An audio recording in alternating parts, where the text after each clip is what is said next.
Good evening and welcome to the Tuesday, July 28th, 2026 special meeting of the Wall Township Board of Education. At this time, there is no executive session planned for this evening. At this time, please rise for the flag salute. I pledge allegiance to the flag of the United States of America and to the republic for which it stands, one nation, under God, indivisible, with liberty and justice for all. Mr. Smythe, Sunshine, announcement and roll call, please.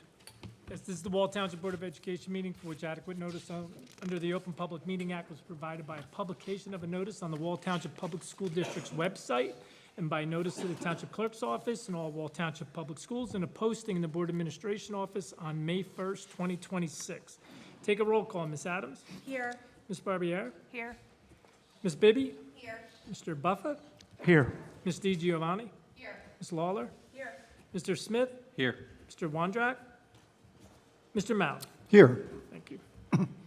This time, we're going to open up the floor for public comment. This is our only public comment session tonight. The board requests that those individuals speaking will be courteous and mindful of the rights of other individuals when making comments. Specifically, comments regarding individual students and school personnel are discouraged and will not be responded to by the board. Students and employees have specific legal rights afforded by the laws of New Jersey.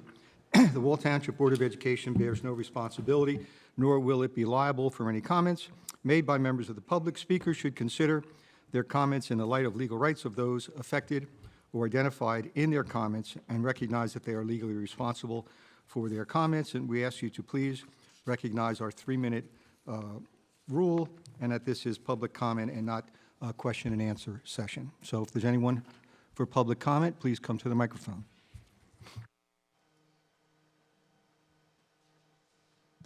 Betsy Cross, I live in Wall Township. I'd like to welcome the new super, Mr. Beakley. Not sure if I'm saying that right.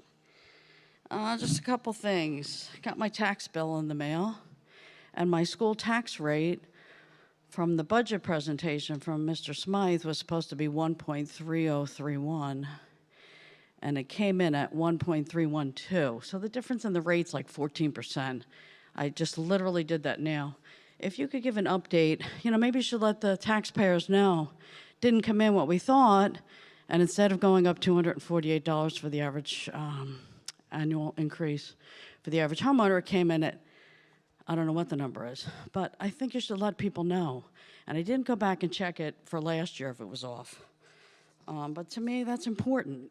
People are having a hard time, paying their bills, going on vacations and things like that, and we got to be better. When I look back in the last 2 years, we've raised additional taxes of almost $8.5 million, and what are we getting for it? School ranking in 2021, Wall High School was ranked 122, and last year it was ranked 176. So we're going in the wrong direction. So Dr. Handerhan just tanked all the numbers. So I'm glad she's gone. But this is what you parents should be looking at for the people that are on the board. I know Ms. DiGiovanni never looks when I'm talking. Hopefully you're writing it down. Great, thank you. I'd like an answer. I'd like somebody to get back to me. That's a big drop in the numbers. Lawsuits, I'd like an update on lawsuits. I don't know how much the Trump lawsuit cost us. I'd like to know what those numbers were. Mr. Smythe just goes to the county JIF and, writes off all the lawsuits. I want to know what these lawsuits settled at. Other school districts list them, and I'll find out if Marlboro was one of them. But when you have a lawsuit, I want to know what it settled for. We just can't hiding everything under the rug, which Wall always done, and Mr. Smythe just sits at the diploma JIF as a county chair or whatever he calls himself, and we don't know what the numbers are. So, Mr. Beakley, these questions I would really like answers for. I just pulled up, there's another football lawsuit, May 28th. So we got another kid suing. I don't know if that's 5 kids suing now, but where are we at with these lawsuits? And I'd like all the amounts that have settled and stop having Brian Smythe hide them. He's not a good business administrator, and he never has been. Okay, thank you, Mr. Cross. Thank you. And just for your information, it's Dr. Bleakley with an L, B-L, Bleakley. not Beakley, okay? Yeah, I can't. For your can't information, read thank it. you. Thanks. At this time, I'm going to hand it over to Dr. Bleakley, who will guide us through the rest of tonight's presentation. Thank you, Mr. Maliff. So just an overview of what's in store for this evening. The first two parts of the agenda, I'm going to welcome Dr. Tim Tehan in just a moment. Dr. Tehan joins us from the New Jersey School Boards Association. Dr. Tehan is our field service representative. So he's here tonight, as I said, for two reasons. The first part of Dr. Tehan's presentation, he's going to provide the board and the public with an overview of the strategic planning facilitation service that New Jersey School Boards offers. School Board supports districts through a variety of services that they offer. So facilitation of strategic planning is one of those services. As I mentioned at the July 21st meeting, certainly our district is going to engage in a strategic planning process this school year. So I welcome Dr. Tehan to share with the board what support through school boards would look like. The second part of Dr. Tehan's presentation will be the annual ethics training for the Board of Education. After that, we will thank Dr. Tehan for joining us and move on. Our administrative team will present to the board the proposed goals and activities for the upcoming school year, and we will invite board feedback and conversation around those goals. So at this point, Dr. Tehan, the floor is yours.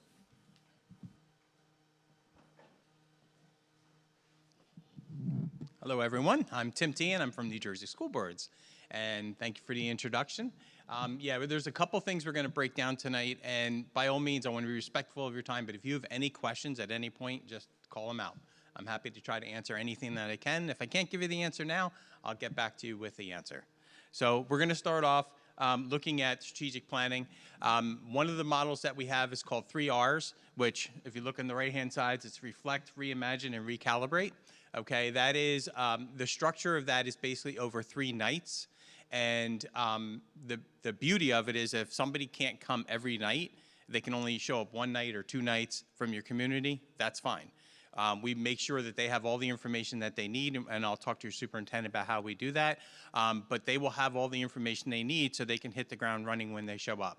So our first meeting generally lasts about 2 hours, and the reason for that is because of the first part, state of the schools. So we'll ask your superintendent and team to create a state of the schools report, which is basically the strengths and challenges of the district from the administration perspective, from the school district. What do they think is working well in the district, and where would they like to see some improvements? Then we do an activity with all the participants. We talk about the strengths and challenges from the district's perspective, and then we ask the community, because we all have different perspectives on things, we ask them to give their ideas of the strengths and challenges. So our role from school boards is really to facilitate the conversation. It's not to create the strategic plan, it's to allow the community to participate in that and really create a strategic plan that is designed based upon their input. So they'll do the strengths and challenges, and at the end of that meeting, I will put everything together and I send it to the superintendent, who then can post it on the website so that anyone who couldn't come to the first meeting will still be able to see, you know, what actually occurred at the first meeting. It also serves as a nice reference for those that did go. So if they come back the next month and they say, oh, what did we talk about again? They'll have that as a refresher. We also put it at the tables when they come for meeting number 2. So they'll have the strengths and challenges and the state of the district report right there at the tables that they can reference as well. So meeting 2, we do portrait of a learner. So in other words, the community members are going to be looking at what do they think that the skills and knowledge that they would like their students to have when they graduate and leave your district. What is it that you think that is most important for them to have to be prepared for whatever pathway they want to follow within their lives? That's a portrait of a learner. So based upon that and the strengths and challenges that they see within the district, they start to formulate some initiatives that they would like to see happen within the district to help facilitate that, so that we graduate kids that are equipped with everything we hope that they're going to be equipped with. With that, they also create goal areas. So these are the 3 to 5 buckets that are goals that they'll develop at the third meeting. And once again, just like the first round, the second round, they will give all the outputs to the superintendent, who can post it as well. We'll have, at meeting 3, we'll have round 1 and round 2. We'll have those outcomes, and we'll have those at the tables as well for them. So at meeting number 3, they look at those 3 to 5 goal areas, and they start to create a goal statement for each one of them. And then from there, they actually create, when you look at it, objectives. So if you think about what a goal is what you're hoping to achieve. The objectives, and you can have one or more of them, fall underneath that. Those are like little subcategories that you're saying, if we do this, and we do this, and we accomplish this, then guess what? We're actually going to accomplish the goal that's set forth. And so with all of that and the outcomes from all of that, the superintendent and their team will go back and they'll start to form what we call action plans. So it's basically the roadmap of how they're going to achieve each one of those goal areas and all the objectives that are underneath it. So it's pretty comprehensive, but that strategic plan really is your roadmap for the district for the next 3 to 5 years. And it's not something that should be sitting on a shelf. Though, you know, when we talk about curriculum, a lot of times we say, where's the curriculum? It's on the shelf somewhere. But this is something that should be living and breathing. You should be reporting out on the progress of it at the end of every year. So you should be saying, okay, we're going to do a state of the strategic plan at the end of the year. It's one of our suggestions. So that you can say, in year 1, this is what we were hoping to accomplish, and this is what we did accomplish.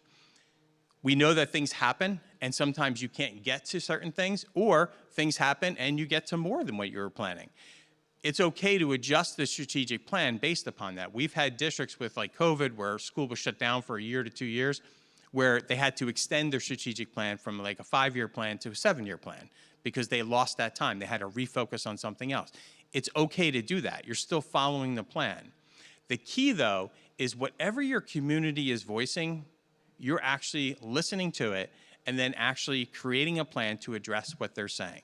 And that is probably the most important part of the strategic planning, because it's your community's opportunity to say what is important to them.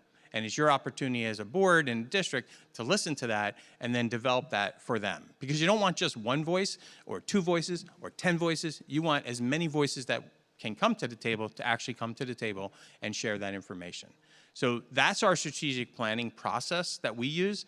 And I always say we're the facilitator, because we're just moving everyone along through all the activities.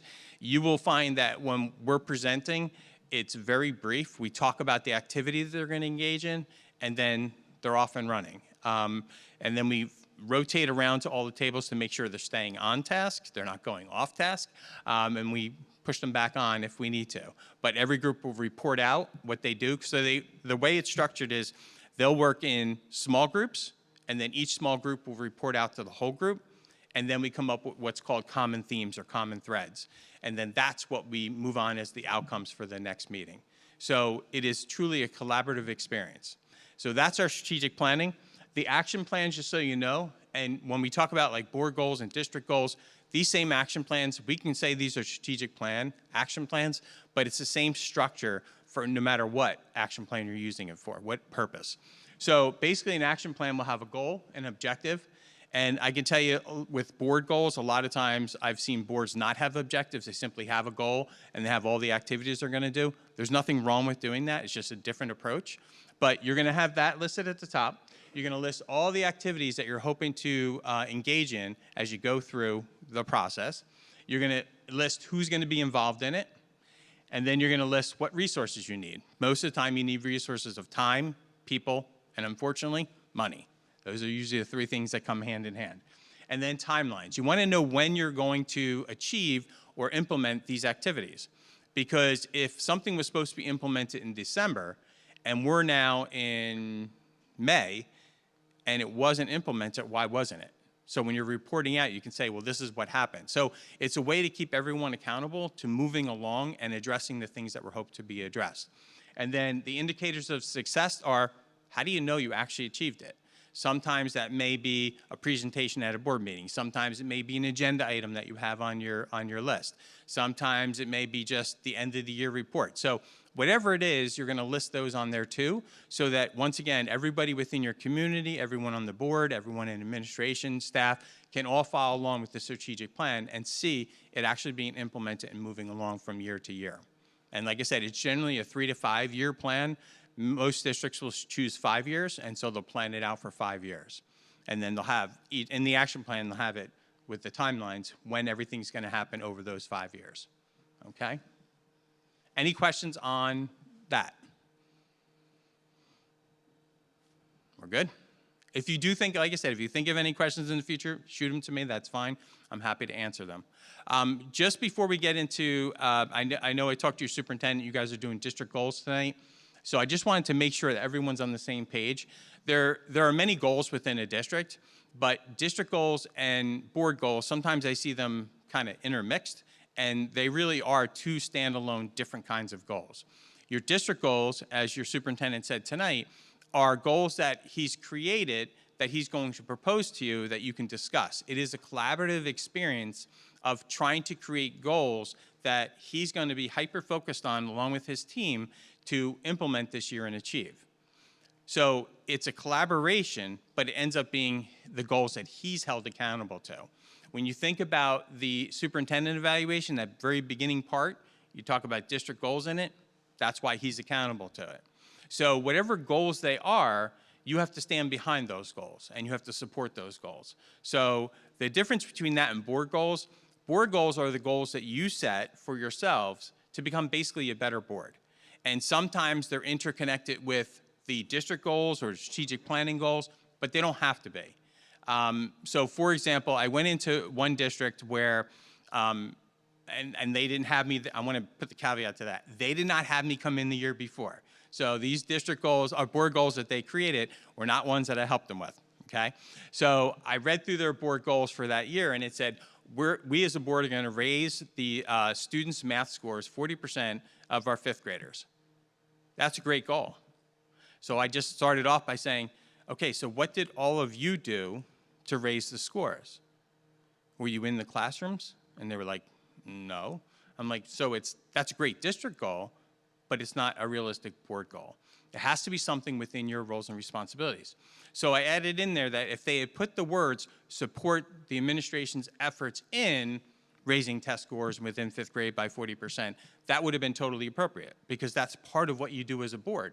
You understand what the focus is, and then you support those efforts, whether that be, once again, with money, time, resources, whatever it might be. So when you're creating, if you're creating board goals, you want to be thinking along those lines, and when you're creating district goals, you want to be thinking about how that's going to impact students, and you know that the superintendent, within his roles and responsibilities, he's going to implement, okay? So before we jump into ethics, you know, when you think about what is ethics, and some people say ethics is kind of boring, okay, just like because it's a lot of laws, rules, and regulations, but the reality is that I think of it as bowling. When you think about a bowling alley, if you're a bad bowler or you were a little kid and you were bowling, they put those gutter guards in. Basically, that's what ethics and roles and responsibilities are. It's the gutter guards. It's telling you as a board, you have to stay in your lane. You don't want to go into the gutter. You don't want to go over into the next lane. It helps keep you on track. That's really what ethics is all about. And so the roles and responsibilities, a little precursor to that, you'll see the interconnection between roles and responsibilities and what the Code of Ethics say. So let's just look at a little bit of the roles and responsibilities. The first and foremost is our students are first. That's why we're here. When you think about school districts, the kids, if we didn't have kids, none of you would be sitting here. Superintendent wouldn't be sitting here. Community members wouldn't be sitting here. Administration wouldn't be sitting here. That's why we're here. We're here for the kids. So you have to think about all the decisions that you make, that it has to be in the best interest of all kids. Code of Ethics is one of the things that all board members are held to. We're going to talk about that. This is a picture from Ireland. Yes, I am 100% Irish, and I go there all the time. It is my second home. And that is Dunquin, and it is a pathway that goes higher up, and it kind of spirals down all the way to the water. And for years, I don't know if they still use it, but for years, they would bring barges in of sheep, and the sheep would go up and go down based on if they were coming in or going out on these barges. And they would go up this winding path. As a board, your role is to be on that path at the very top, looking out over the water, looking out over in the distance at some of those islands or whatever you want to call them, rock formations that are in the water, but not to jump over the wall. First of all, I'm afraid of heights, so I'm definitely not jumping over the wall. Cliffs of Moher, not doing it. I stay as close to the edge as I can. But when you think of here, you're not going down over the edge. It's your superintendent's job to stand up there with you, but it's also his job to jump over the wall. He's got to get down to the water and see the nitty-gritty and all the different things that are going on.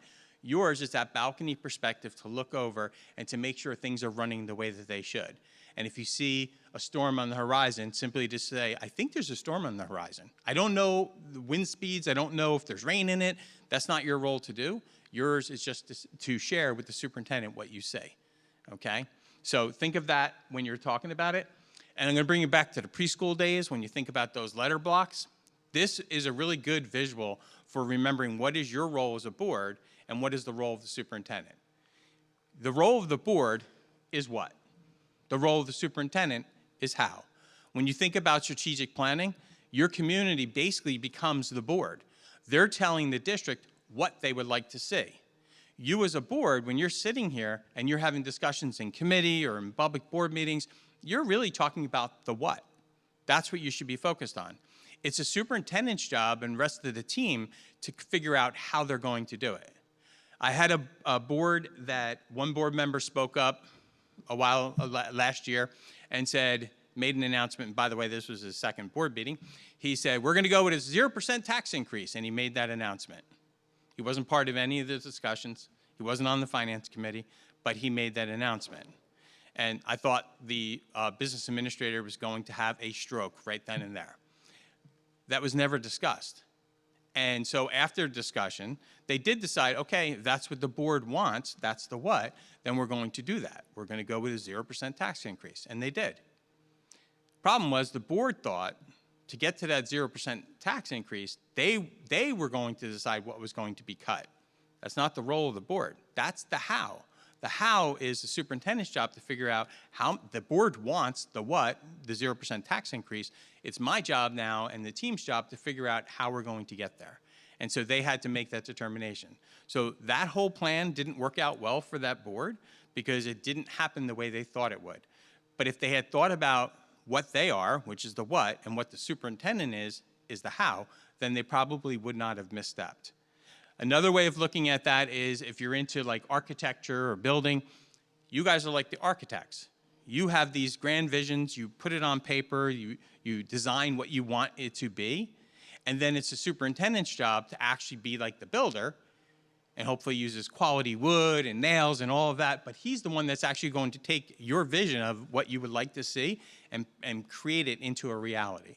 And that's once again looking at the what and the how. So I'm going to talk about public comment because that is always an issue in districts as well. The one difference that people don't understand is that this is the board being transparent. You're doing board business in public. So when you have public comment, the word doesn't say public discussion. It actually says public comment. And the reason for that, and I think you captured it in your opening statement, was it is an opportunity for the community to share their thoughts and feelings without, naming names or being rude or disrespectful. It's to basically share what their thoughts are. And it's very appropriate for a board to say, thank you for your comments. That's how public comment should work, because it gives you all an opportunity to hear from the community, and it gives the community an opportunity to speak their mind, and so that you're aware of what they're thinking. And that's why a lot of boards will have 2 public comments, though I'm seeing a lot more going to 1. But if you're doing 2, you're doing 1 before you pass agenda items, and that's why it's public comment on agenda items only, so that people can talk and share their thoughts with you before you cast your vote. The one at the end, which is on public comment on anything, that's because there's no more agenda items to pass. So what I'm seeing now is in some districts, they're only doing 1 public comment in the very beginning, and it's on agenda items or non-agenda items. There's no right or wrong to it. It's just whatever the preference is. But I always say the way that you can do this is you open the public comment, your public comments, and you guys have a clock there at 3 minutes, which is good, because most people can get across what they want to say within 3 minutes. And I was talking to your board president, you guys actually don't have a time limit on public comments. A lot of districts do. Oh, okay. A lot of districts do. They will put like a 30-minute time limit on the whole public comment. The board can pass a resolution on the spot to say we want to extend the time limit another 30 minutes, and that's appropriate to do if the board feels there's more to be said on that. When you do that, though, it's very appropriate to say, anyone else that wants to comment, if you're just going to restate what somebody else already said, don't allow that time for somebody else to get up and speak new about something, a different perspective or whatever it might be. I'm not saying that people still won't get up and say the same things, but you kind of preface that so everyone has that time to speak. But once you do the opening and you listen, I always say don't react. And the reaction is you're simply listening. And some people will take notes. I can tell you that I was a big note taker, so I was constantly looking up and down. I had one board member that she made it very clear in the very beginning that she suffers from ADHD, and so she has to keep her hands active. And so when the comments were going on, she was actually paying attention, but she was coloring in a coloring book, an adult coloring book, not a kiddie one. And the reason for that was to keep herself active. But she told the community, when I'm coloring, I'm not ignoring you. It actually helps me to listen to you. So the goal would be for you to listen to what's being said. Doesn't mean you have to agree with it. It just means you have to listen to it respectfully. That means you have to be careful about rolling eyes or having private conversations or doing whatever you do. Like I said, I'm Irish, so my one issue that I could not control was that I turn red very easy. And so my business administrator used to say to me all the time, you're doing good, but you're turning red. And I couldn't control that. So that you won't be able to control, but you can control your facial expressions and giving the attention to the person that's speaking, okay? But once you listen, then you close public comment. So you're not getting into this back and forth during the public comment. Because if you do that, if you speak, then the person that's speaking can speak back because it's still open. So you don't want to do that because it's not supposed to be a discussion, but you close it. One of the reasons why you ask people in the very beginning to give their name and where they live is because you may get back to that person at a later time, and that's one way to know who they are. And you might say, well, everyone knows who we are. We have kids in the district, but not everyone that does public comment has kids in the district, or that is even ever comes to your board meeting but once in a blue moon. So that's one of the reasons why you have them do that. And I've done this too, I haven't responded on the spot because you want to gather information and you want to make sure that whatever your response is very accurate. Because if you misspeak, not because you're telling a lie, but just because you haven't had time to formulate your response, it may not be 100% accurate, and I guarantee you, once it's said, somebody will hold it against you. So you want to make sure that, and it's very appropriate to do, possibly wait until the next board meeting, and then say, at our last board meeting, we had a public comment about X, Y, and Z, and here's the response to it. And that's okay to do it that way too. Okay, so you can respond to them directly outside the board meeting, you can respond to them at the next board meeting, or you can choose not to respond at all because it's public comment. You're hearing what they have to say, but it didn't require a comment, okay? Or a response, I should say. So now we're gonna jump into ethics. You have the bumpers now in place. Now we're really gonna put more bumpers in. There is a PDF of this, and the beautiful part of that is all these cases, I'm not gonna talk about every single one of these cases, we'll be here until next year, but all these cases are hyperlinked in that PDF. So if you're really into like law and cases and things like that, by all means read them. And you may look at some of this stuff and say, that doesn't impact us. It doesn't impact you now. Something could happen next week or next month or next year where you're gonna wanna look back at that case and say, oh, so that's the guidance that we're supposed to be following. Makes sense. And then you can read more about it. Sometimes you'll read these cases and you still won't agree with the decision. But I always say, like, whatever the rules, laws, and that's in one of the code of ethics, you don't have to agree with it, but you do have to follow it. So you'll hear me say that again. So Disclaimer, I'm not an attorney. I don't give out legal advice or legal opinions. We give out legal information. You only get your legal advice and legal opinions from your board attorney because it's your board attorney that has to defend you, whatever direction they give you. So the School Ethics Act, and a lot of people think New Jersey school boards are the ethics police. We are not. Okay, we can give you information about ethics, but we do not monitor boards to see if they're being ethical or not. We do not, if somebody has an ethics complaint, we don't do anything with it. We can't do anything with it. You have to go to the School Ethics Commission, okay, also known as the SEC. The School Ethics Act was really put in place so that your community members know that there's a standard that you're all being held to and that you're going to abide by those guidelines that they've put in place, those requirements. So the SEC is supposed to have 9 people. It has not had 9 people for a number of years. Just recently, they appointed 1 new person to it. So I think we're up to 7 people now out of the 9, which is very important because they've been running only with 6. But it's broken up so that you have an even division of different interests and backgrounds. So you'll see that there's board members, there's school administrators, you have ones that are appointed by the governor, but they can't all be from the same political party. It has to be different political parties. So you're really getting a lot of different perspectives on the School Ethics Commission. And that number 6 and number 7 or number 9 is important when we talk about advisory opinions. So as a board member, you're responsible for all 4 of these. If you're a school administrator, meaning superintendent, business administrator, anyone that holds an administrator cert, you're actually required to do the 2 on the right. You're required to be held to disclosure statements and and abide by the prohibited acts. That doesn't mean, even though they're not held to the code of ethics, doesn't mean they don't act ethically. They have other laws, rules, and regulations that guide them and put those barriers in place for them that they're expected to follow. So we're going to talk about each 4 of these 4. The first one is mandatory training. You are required as a board member to actually engage in mandatory training. You have governance 1, basically is a background information and let you hit the ground running as a new board member. You take that within the first 90 days of being sworn in as a board member. So it's not 90 days from the date that you're elected, it's 9 days from the date that you 90 days from the date that you are sworn in.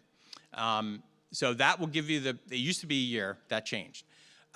Then governance 2 is what you have to take any time within the 2nd year of your first term. And that will cover finance and student achievement. Makes sense because we're here for students. And finance is, you're all going to be involved in some way, shape, or form when you're doing budgets, finance. The governance 3 is policy and labor relations. You have to take that anytime within your 3rd year of being a board member of your first term. That, when you think about that, sometime within 3 years, you're probably going to be entering into negotiations with one of your bargaining units. So you're going to want to get that background information, and that's what that provides you. And then you have governance 4. Every time you're re-elected as a board member, you have to take governance 4. And that's basically legal updates. The law does change. It changes all the time. There's new cases that come in that change, tweaks existing laws, or new laws come in. So this is a constant update. Some board members, especially brand new ones, they say, I want to take governance 1, 2, 3, and 4 all in year 1. You can, you're welcome to. However, when you get to year 2, you're still going to have to take governance 2. When you get to year 3, you're still going to have to take governance 3.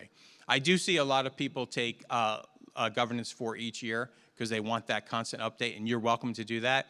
We also have, I always get What's Brewing with Kathy and Caitlin.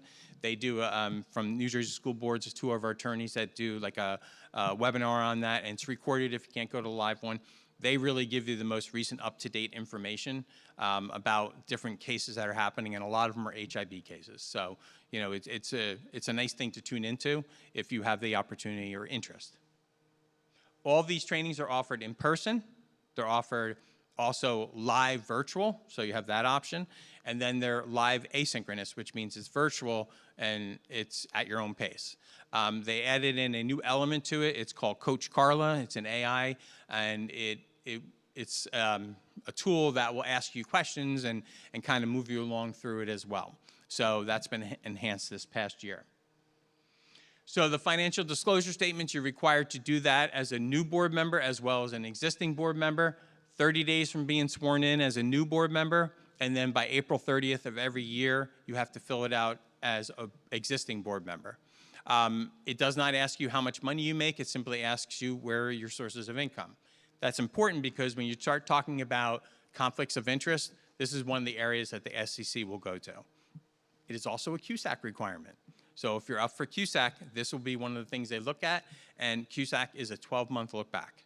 So keep that in mind too as you move forward. This is just a financial disclosure case. You'll see on every one of these, this one says C85-24. That's your hyperlink to that case. So if you click on that case, it'll bring up the whole case, say between 3 and 21 pages long. Also, the statute and code, if there's any that are or law that's associated with this, that's hyperlinked as well, so you can read that directly. In this case, these are the code of ethics that are linked. But this gives you, summaries of some cases that are happening. And what you see in red is basically that we're seeing a lot more disclosure cases that have been popping up. So if you haven't been doing your financial disclosure, make sure you're doing it. Your BA you'll receive an email from your BA telling you that, you have to fill it out. Make sure you do. And if you get it wrong, he will kick it back to you and say, please fix X, Y, and Z. That's okay to do too. So we're going to go through the code of ethics. And the first one is that, and I said this before, you are required to uphold and enforce all laws, rules, and regulations. You might not like them, but you still have to follow them. If you don't like it, there's other avenues that you can follow legally and politically that, you can possibly get that changed. But the laws are in place, you have to follow them. And for each one of these, the top part comes from statute 18A. The bottom part, where it says standards, that comes from code 6A. And so when you think of the top part, that's telling you what you, as a board member, are required to do. And the bottom part says that if somebody thinks that you violated that, that's the factual evidence that they have to provide if they're going to submit an ethics complaint to the School Ethics Commission. So they can't just simply say, I think they violated Code of Ethics A. They have to actually provide evidence to support that position. The second one is that, as I started off in the very beginning, everything you do is for the students. It's in the best interest of all the students within your district. The third one is you have to confine your work that you do. And like I said, it's that balcony perspective. And that's the policy making, planning, and appraisal. Policy is the what. It tells the district and everyone in the district, your staff, your administration, your parents, your students, your community, it tells them if something happens, this is what the expectation is of what will be followed. It's a good thing because not only does it provide the guidance for your superintendent and the rest of the team, especially when a crisis hits, but it adds consistency. So that it doesn't matter who is presenting with whatever the issue is, it will be handled the exact same way because it's following policy. Regulations are different. Regulations are the how. Those are actually created by the superintendent. Even though many boards will approve regulations, it's actually not something you create, it's something the superintendent creates. So that's the how, and that can change, and he can change the regulations at any time. You're also not going to have a regulation for every policy, okay? It's only, some districts will have more regulations than others, some will have less. The planning is, we were talking about strategic planning, that's part of planning. We talk about district goals, that's part of planning. Board goals, that's part of planning. Budget, finance, that's part of planning. Schedules, curriculum, all of that is part of planning. So you can kind of see that you're involved in all these different areas, and that is very appropriate. You're involved in that. You're not actually making the decisions necessarily on those and formulating the ideas and doing all the surveys and all that other stuff, but your job is to be aware of what the planning is and then support it and give your feedback to it. The appraisal is the superintendent. There's only one person as a board that you evaluate, and that's the superintendent. It's the superintendent's job to evaluate everyone else. Now, one thing that's not in here is communication, because it's not part of the Code of Ethics, but technically that is your role as a board. It's not necessarily to go out into the community and communicate, but it is to convey to your community what you stand for and what you believe in and what you're supporting. And you do that through your board meetings. You do that through the resolutions that you're passing. You're also doing that through presentations that you're having or where you're putting your money for your budget and your finance. if you're doing a strategic plan, supporting those efforts. So all of that is a form of communication. So even though that's not a requirement within the Code of Ethics, it is part of your role.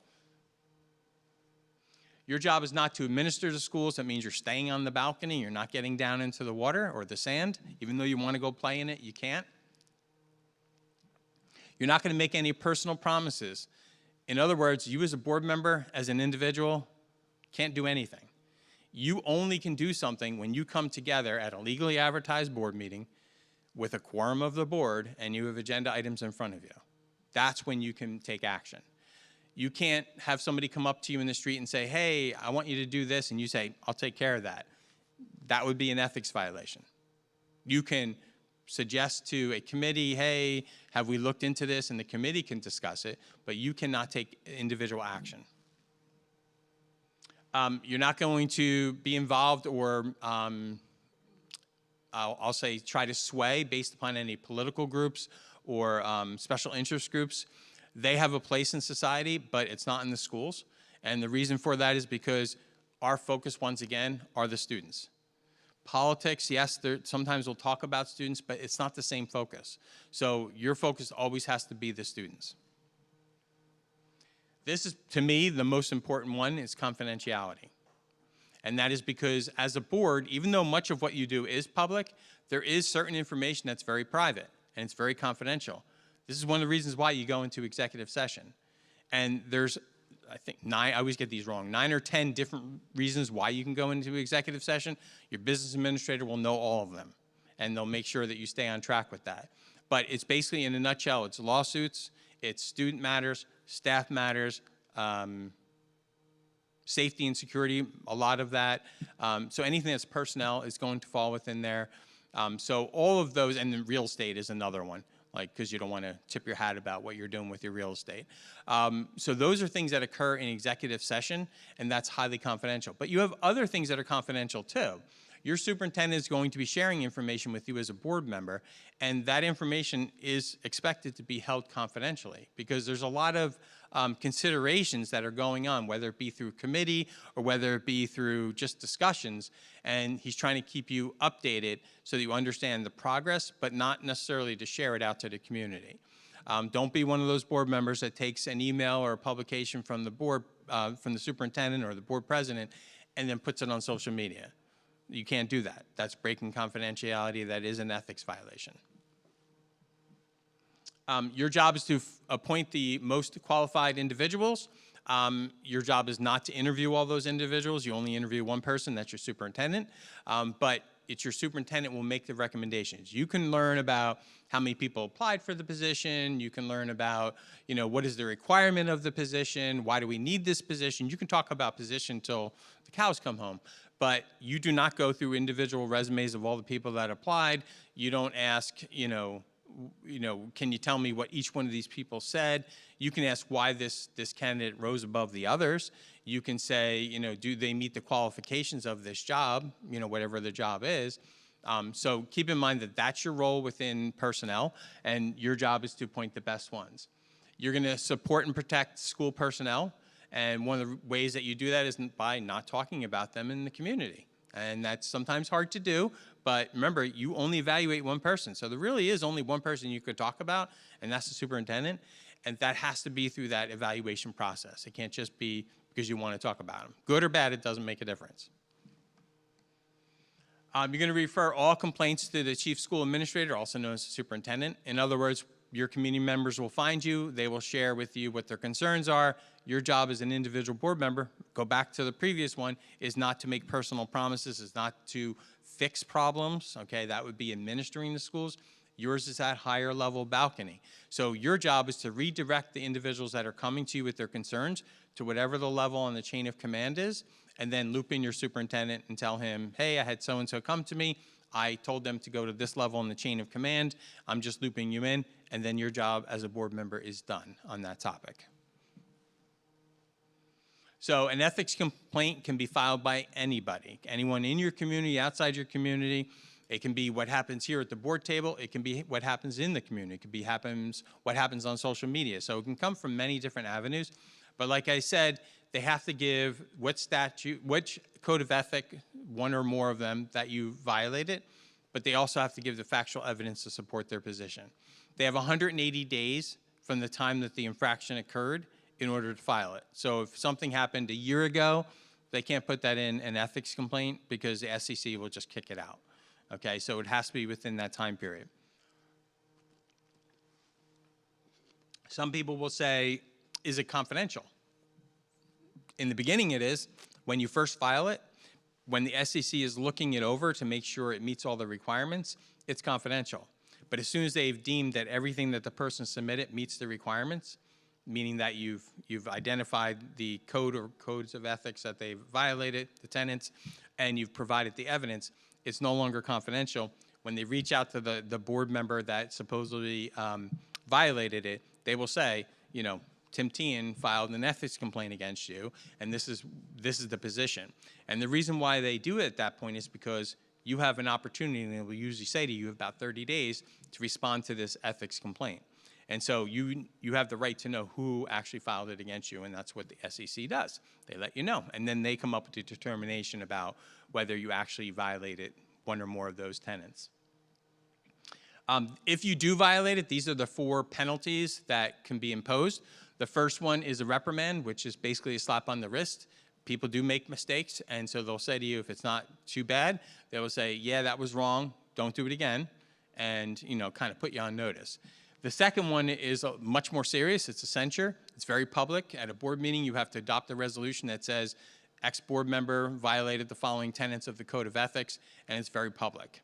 The third one is a suspension, where the SEC will say you are no longer going to be a board member for 30 days, 60 days, whatever it is. And so you can't be engaged in any board action, you can't be at the board table, you can't be involved in any discussions. And then the last one is removal, meaning that whatever you've done is so bad that they say you can't be a board member anymore, and you're done. And then the board has to go and fill that seat. And you would say, well, that doesn't happen. It actually does.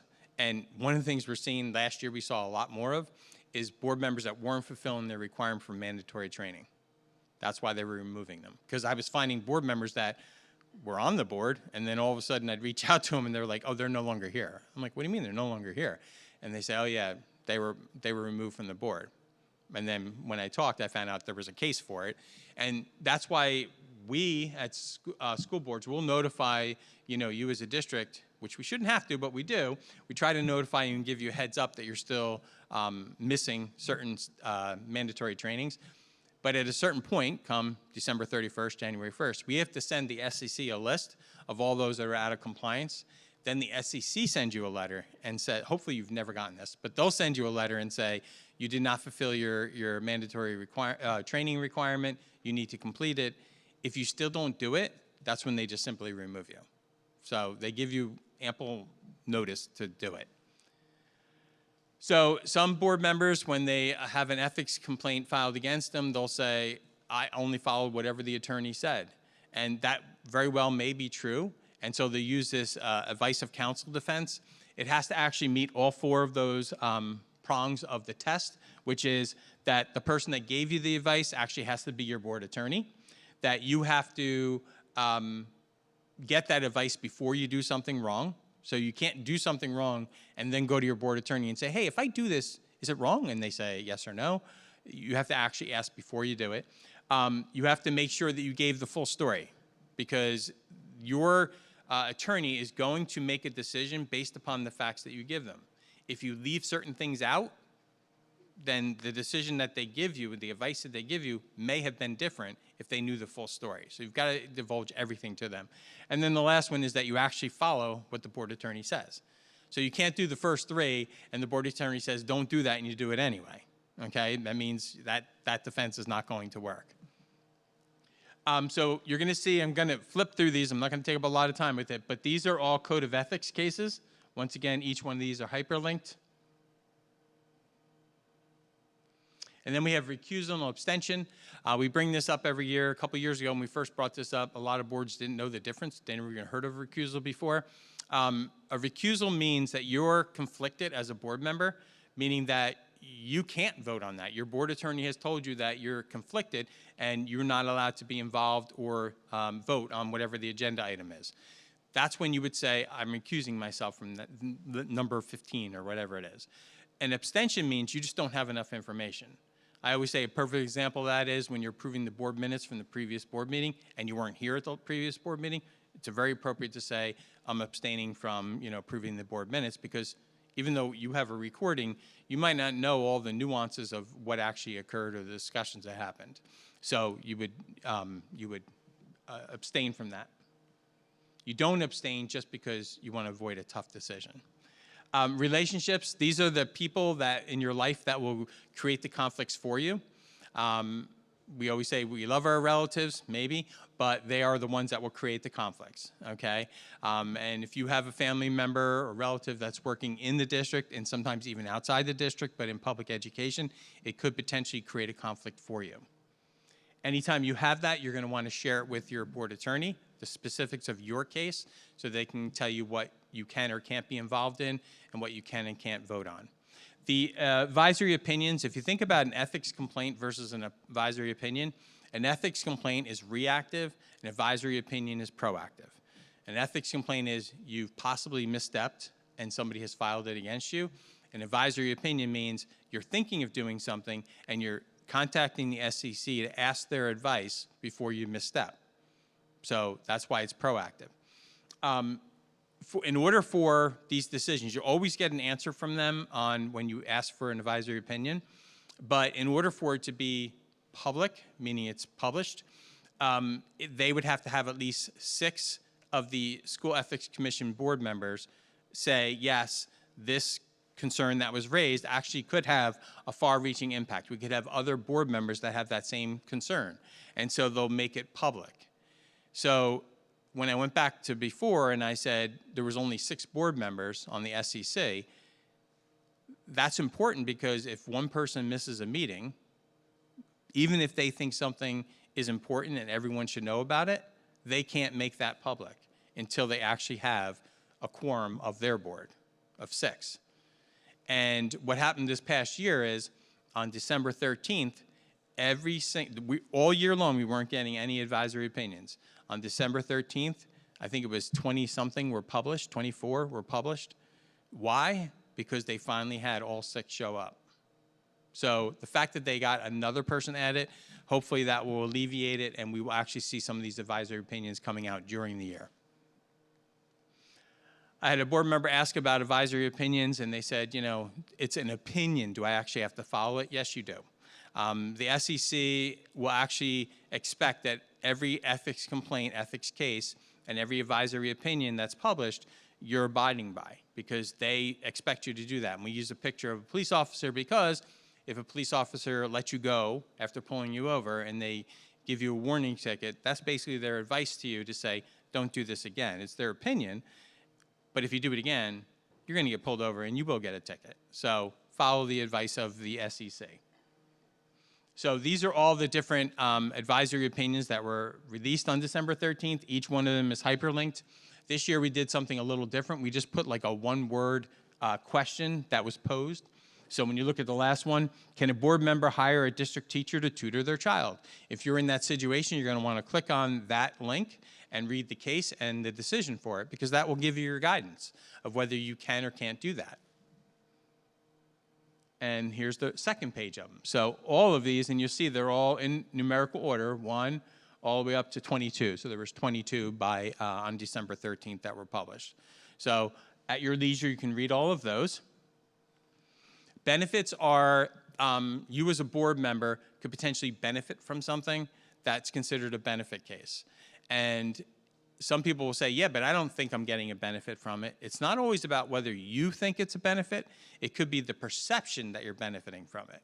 And I give the example, I have a board member in one district who every year for ethics, he asks me the exact same question, which is, can he donate, he owns a paving company, can he donate to the district to pave all their blacktop? Very nice, generous donation. He can't. Why? Because even though he's donating it, it's free advertisements. And he's already written to the SEC, and they've already told him no, but every year he asks the same question. So it's not his perception, it's what the public perception may be. So if you have a situation, you think it might be perceived as a benefit, run it by your board attorney and they can guide you.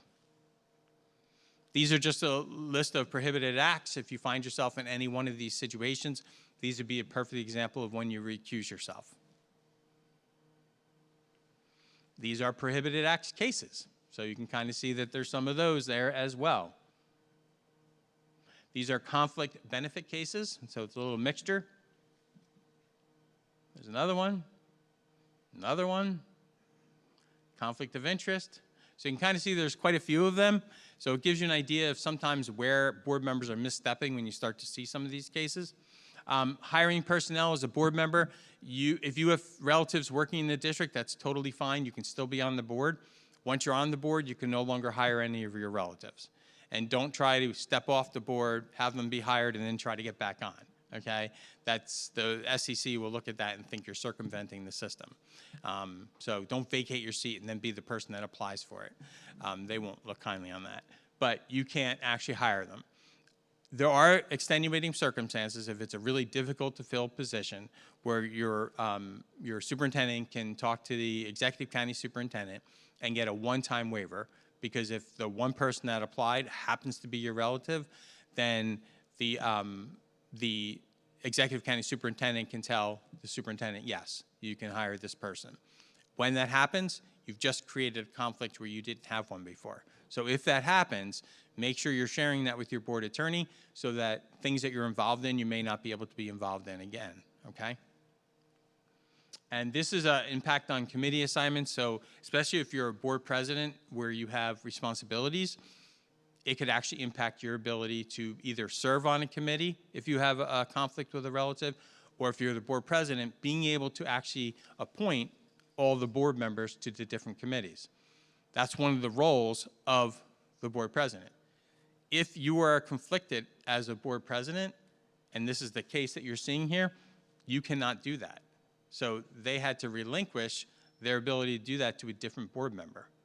And on this board, there's the first two on that list are from the same district. That board has historically had 7 of 9 board members that have been conflicted and can't participate in the superintendent evaluation. So they've only had 2 board members that could actually participate in it. This is the first year where they've had a turnover in the board, where I think they had 6 people that could actually participate in it. So there's an improvement there. They are unique, and there's no one else I've heard of in the state that has that. Collective bargaining agreement, whether you have a relative working in the district, if you do, that's going to create a conflict for you. You will not be able to be involved in negotiations, nor will you be able to vote to ratify the contract. If you have a relative that works in another district that's covered by a bargaining agreement, you may not be able to be involved in negotiations, but you may be able to vote to ratify the contract after all the terms and conditions are decided. You're going to want to share that situation with your board attorney so they can guide you, okay? And if you don't have anybody that's a relative in this district or another district that's covered by that, then you are going to be part of the negotiations. This is just on collective bargaining. If somebody from one of your collective bargaining units endorses you, that's not going to create a conflict for you. But if they endorse you and give you funds for your campaign when you're running for the board, that will create a conflict for you, and you most likely will not be able to participate in negotiations for the first year. Volunteering in school. You can absolutely volunteer in schools. That's one of the reasons why a lot of people get involved in the board anyway. You just have to be careful about when you're volunteering, giving the impression that you're running the school, and you can't be directing staff members. You can't be telling them what to do. I always caution, don't handle the money either, because you don't want anyone to think that you're stealing the money. Even if it's only $1, doesn't matter. So don't give them the reason for it, but you can definitely volunteer in the schools. So these are just suggestions, and this is based upon what we see from being in the field all the time. But when you're visiting the school, it's a good practice as a board member just to let the superintendent know that you're going to whatever the building is and the reason why you're going there. Because you shouldn't be going in and out of buildings to check on things. Because if you are, you're actually running the buildings and you're actually running the district and you're not supposed to do that. However, you are your child's advocate first. So if you're going in there for a parent-teacher conference, by all means you can do that. Just loop in the superintendent so they can let the principal know, hey, so-and-so is going to be coming here. They're there for a parent-teacher conference, or whatever the reason is. When you go, stick to whatever you're there for. Don't deviate and start looking at broken lights or doors that are stuck and then start telling people, hey, you got to fix that. Or you've just separated from your role as a board member and the reason why you were there. Social media, best advice I can give you is stay off of it when it has to do with board business. A lot of board members are getting themselves into trouble where they're posting things about board business on social media. If you look at your policy, most districts have a policy where the board president is the spokesperson for the board and the superintendent is the spokesperson for the district. So that means you as an individual board member shouldn't be talking about board business on social media because you're not the spokesperson for the board. But yet, if you do that, your community may feel that you're speaking on behalf of the board. So the best advice I can give is just don't do it. You'll do what you want, but don't do it. If you're going to post anything on social media that you think might have something to do where people might question it and thinking it's coming from a board member, you can put that disclaimer from the SEC up there, which basically says you're speaking as a private citizen, not as a board member. But it's going to go back to the content of what you're posting, because just by using that disclaimer, it doesn't mean it's a get out of jail free card. You can't say, well, I can say whatever I want because I put the disclaimer. They're going to go back to the content. So if you're talking about board business, even if you have the disclaimer, you're still going to land into hot water. These are social media cases. I'm going to predict, and I could be wrong, but I'm going to predict that you're going to see more of these as time goes on. And this is just important information to keep in mind as a board. We know everyone has a life, and when you're at that board table, try not to be on your phone. If you have to take a text or a phone call, simply get up and walk away from the table. There have been cases now where board members have been on their phone and community members have been Oprah requesting your private phone. Because if you think about it, if you're on your phone and you're on your phone at the same time, you may be texting two different people, but it's the perception that you're texting each other and you're having a meeting outside the meeting. The same thing goes for a laptop. We know most boards have their board agendas and packets all online now. So that's fine to have the laptop open, but don't be sitting there pounding away on the keys, sending emails and doing all that, because they've been getting Oprah requested for those documents as well. So just be careful about what you're doing there because you don't want to open yourself up to that. I already said that you're your child's advocate first and foremost. That doesn't change. You should never contact staff. That's not your role. There's one person that you go to, and that's the superintendent. And if you look at your organizational chart, which is in your policy, generally most organizational charts will have the board at the very top, and there'll be one line going down to the superintendent, and then off the superintendent will be all these other lines to other boxes and other people. And the reason for that is because information goes up through the superintendent to the board and goes down from the board to the superintendent. So the superintendent is that intermediary between all the staff and the board. And so you don't want to skip that by talking directly to staff, and you don't want staff coming directly to you with a concern or a complaint. Okay, that's not how this works, okay?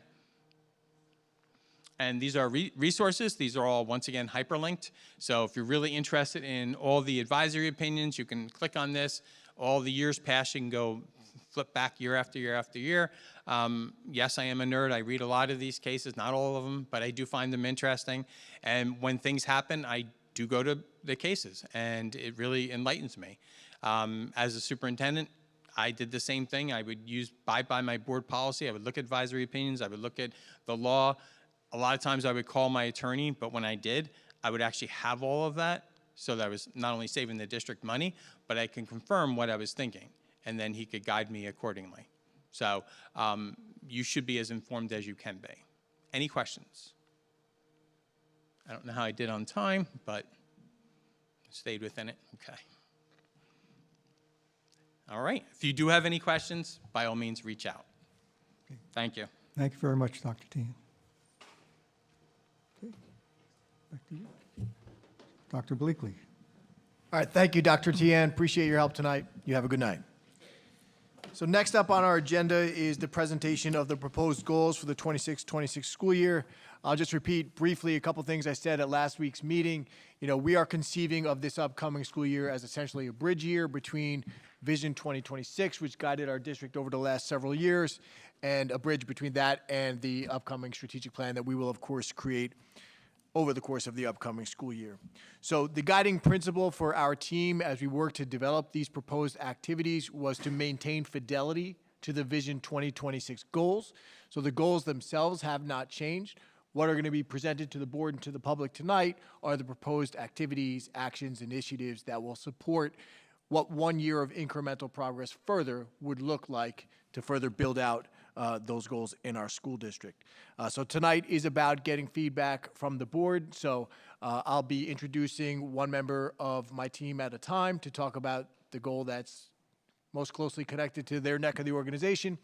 And as board members, please, it's open dialogue, so feel free to ask questions, offer feedback, comment as we go through the goals. So we will, in terms of timeline, I should say, the discussion of goals it will also be on all of the committee agendas before the next Board of Ed meeting, which will be on August 18th. And so our timeline is, of course, to gather feedback from the board and then turn these proposed actions and goals into a finalized version that will be on the board agenda for approval on August 18th. So we will start with goal 1. You all have the packet printed out in front of you. So our intent tonight is not to go over every detail. It is a very large, comprehensive document. There are a lot of activities planned. And so what I've asked the members of our team to do is to just verbally, anyway, give the board and the public an overview of the highlights for the upcoming school year. So we'll start with Mrs. McCann, our Assistant Superintendent for Curriculum Instruction, and Goal 1. Thank you, Dr. Bleakley. With Goal 1 being centered around academics, this year our instructional focus will center on strengthening Tier 1 interventions by using student data to create flexible instructional groups that support the learning needs of all students, not just those receiving intervention services. We will begin building this foundation through teacher training this summer, followed by ongoing professional learning and implementation support throughout the school year. In addition, we will also be providing targeted support for our teachers who are implementing new instructional resources, which includes iReady Math Classroom in grades K to 3, Open SciEd and M-Class at Wall Intermediate School, and Alex at the Wall High School. Through professional learning, we will ensure staff have the knowledge and resources needed to effectively implement these programs and enhance student learning in the upcoming school year.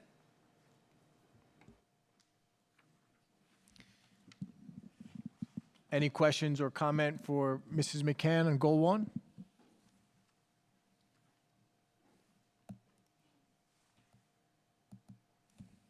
Okay, Ms. Steiner, please give us an overview of Goal 2. Okay, Goal 2 is our wellness goal, which we will continue to cultivate the health and wellness of our community through intentional programming and supports that promote belonging, student voice, and agency. At the universal K-12 level, we will build upon the implementation of the 7 Mindsets program through morning meeting, Wellness Wednesdays, and high school extension activities. This year, we will embed some student leadership opportunities throughout our programs, giving students the ability to lead discussions, problem solve, collaborate with peers and adults in the school community, develop their ideas and interests, and empower them to positively contribute to the school. We are also excited to introduce the role of the Secondary Transition and Readiness Counselor, who will transition from Wall Intermediate School to Wall High School with the recent intermediate school graduates. For students in need of more intensive supports, we will continue to strengthen our counseling services, our behavioral supports, and our teams like our INRS and school-based planning teams. We will also partner with the YMCA of New Jersey to expand access to counseling and mental health services for students and families who require more focused services. Together, these initiatives help ensure that our students will feel connected, supported, and prepared to succeed. Thank you.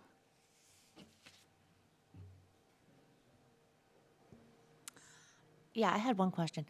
With the implementation of the counselors going from the intermediate school to the ninth grade class, is that going to be a continued rotation, so our counselors really will be 6 through 9, and then 10 through 12? It'll be an 8-9 rotation. So Okay. instead of coming from the middle school and having a ninth grade counselor for 1 year, we'll begin that transition in 8th grade, and that counselor will move with their 8th graders to the ninth grade, and then go back and get another group. Okay, so they'll have one counselor for 6 and 7 and another one for 8 and 9? Yes. Okay, thank you.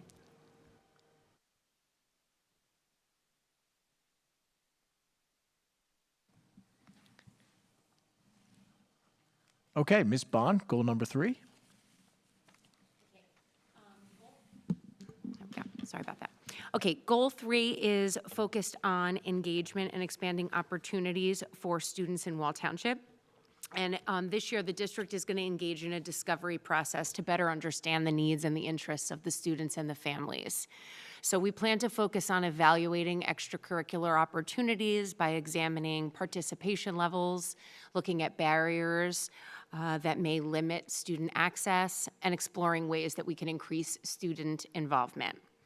We plan to strengthen family and community engagement with continued effective communications practices such as the SMORE newsletter and the social media posts where we highlight student achievements and the positive things that are going on throughout the district, as well as continuing to provide meaningful educational resources for the community by our family parent nights. We also hope to expand opportunities to celebrate student achievements. The primary focus of Goal 3 is going to be to gather information and data that can help us to make future decisions. So this will be an intentional year of listening, learning, and evaluating to ensure that the future strategic planning is driven by evidence, stakeholder voice, and the evolving needs of our school community. Any questions? Could you just give us maybe an example of the type of data that you will be collecting? So we'd like to look at the different extracurricular offerings that we have within the district, the students that are participating, the levels of students participating, their enjoyment of those activities, and then to see if there's anything that is a barrier that is stopping families from being able, or students from being able to participate in those activities.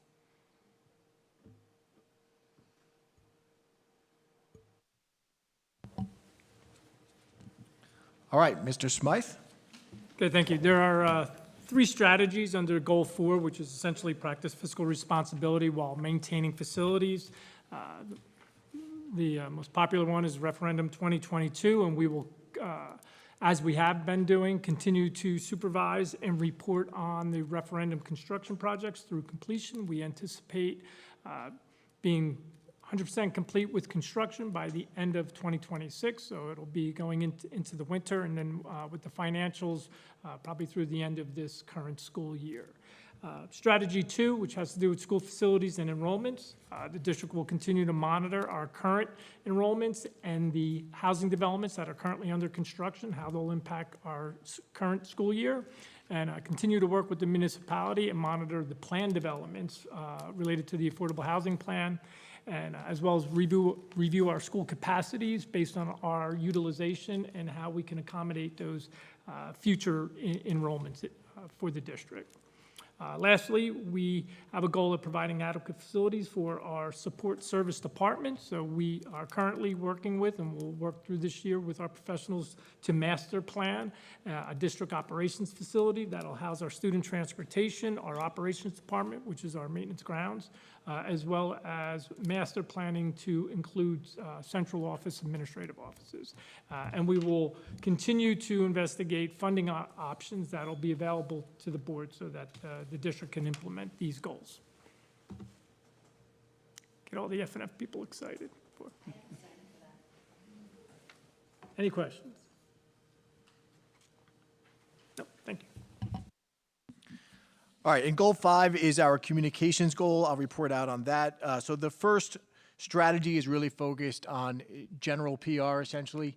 And for the upcoming school year, we're really intending on conducting an audit of our platform usage, potentially moving content away from some platforms that are low traffic, and looking at where the people are and bringing the content to platforms where people are at and where they're consuming their content. The second strategy is really more specifically about the content that we're pushing out to our families.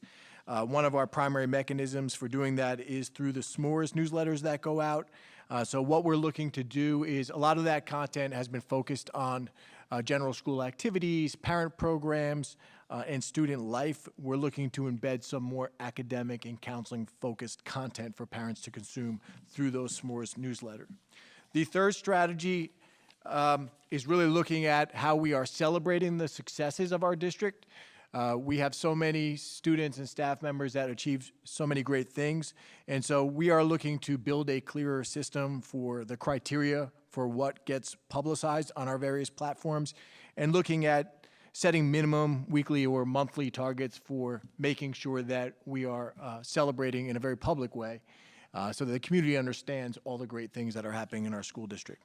The third strategy is new for this school year, of course. That's our commitment to engage the community in the strategic planning process in the upcoming school year.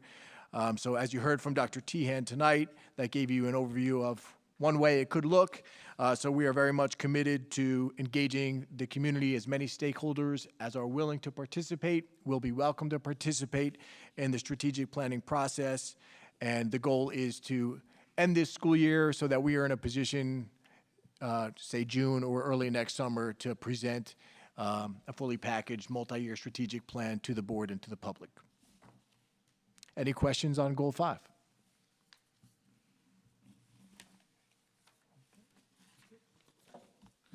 All right, so I just want to reiterate for the board that you have, I know there's a lot of content, much more than we reviewed verbally this evening, but you have the full packet. Please continue to look at it. We have committee meetings, and so if you have, if something occurs to you over the next several days, and you have questions or suggestions, please bring those to the committees. That feedback will be welcome. That dialogue will be welcome.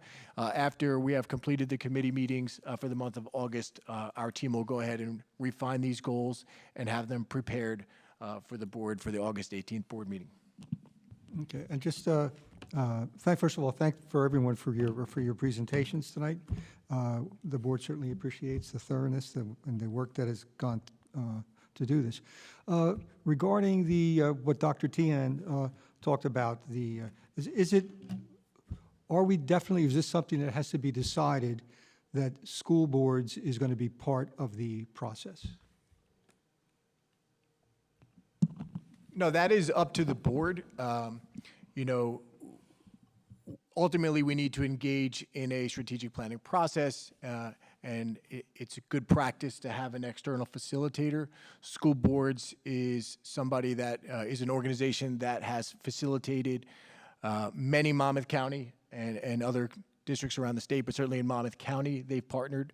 I can share with the board that I have reviewed a number of those strategic plans that have been the product of collaboration with the school boards, and they're impressive, and they sort of hit the mark for what I think is going to work for our school district. But if the board would like to consider alternatives, we can certainly do that as well.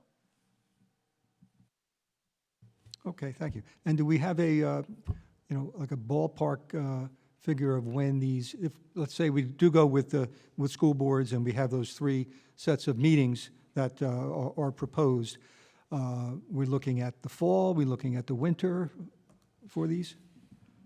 Yeah, so the goal would be winter. What is included in the entry plan that I sent out to the community, it projects potentially, say, one way it could play out, don't hold me to this, but one way it could play out is, say, a meeting a month during the months of, say, February, March, and April. That would be, of course, contingent on how it fits best with our school district schedule. And of course, if we ultimately partner with school boards as the facilitator, it would be dependent on Dr. Tehan's availability as well. But our goal administratively, my goal as a superintendent, is to take the first half of the year to continue to listen and learn, to collect data, to synthesize that data. Dr. Tehan mentioned that if we go with them, the first meeting would include a State of the Schools report by me as the superintendent. So at that report, I would be beginning the process with the public by sharing sort of what we're most proud of and the areas that we think are growth areas for us as a school district. So my intention is to take the first half of the year to really gather that. So I'm in a position to, in a really informed way, give the public a sense of the state of the schools. And so looking at that mid to late winter time period to commence strategic planning seems to hit the mark. Thank you, Dr. Bleakley. Any other questions or comments from any other board members? I do. I, Mr. Mr. Buffett. Maliff, thank you. Yeah, thank you to the admin team again. That was, these are all great goals, and I'm happy to see all the work that's gone into them thus far. Dr. Bleakley, I was wondering if, and I don't know if it fits into any of these goals, but it kind of, I feel like it would maybe mesh in there somewhere, but maybe if it's not this year, but maybe for the following year, maybe looking into how we could keep a lot of our students who are going from 8th grade to 9th grade and deciding to go out of district. Maybe a goal of ours could be to determine where that thought process is coming from. You know, mainly to the private schools, the St. Rose's, the CBAs, things like that. It's just something, I'm very curious because I've heard more and more of it lately. So maybe that's one of the things that we could add, whether it's through strategic planning or through this year's goals or next. It's just something that's kind of had me a little bit curious lately. Yeah, thank you for sharing that, and I'm certainly in agreement with that. And my intention is to have answers to those questions going into strategic planning so that we have a sense of what those numbers look like and what the why is behind some of those family decisions. And that information will be helpful to us when we go into the strategic planning process and we set goals for the future. Thank you. Along that vein, I think that maybe focusing on the communications portion of the next strategic plan and educating the people in our district of what we actually offer in our high school, because it is impressive, especially with the expanding dual enrollment programs with, you know, multiple universities at this point, plus our academies. I think waiting until 8th grade may be too late. And I think parents and families may have already made decisions. Perhaps we start, you know, in 5th grade. Just educating the families on what we have to offer, so when they go into the middle school, they're not automatically just focused on perhaps pursuing things elsewhere, but looking at what we have to offer, because we have a lot. Thank you, Mr. Buff and Ms. DiGiovanni. Excellent points. All right. If there are no other comments, I'm going to ask for a motion to adjourn. Ms. DiGiovanni, second? Ms. Papa, and all in favor? We are adjourned.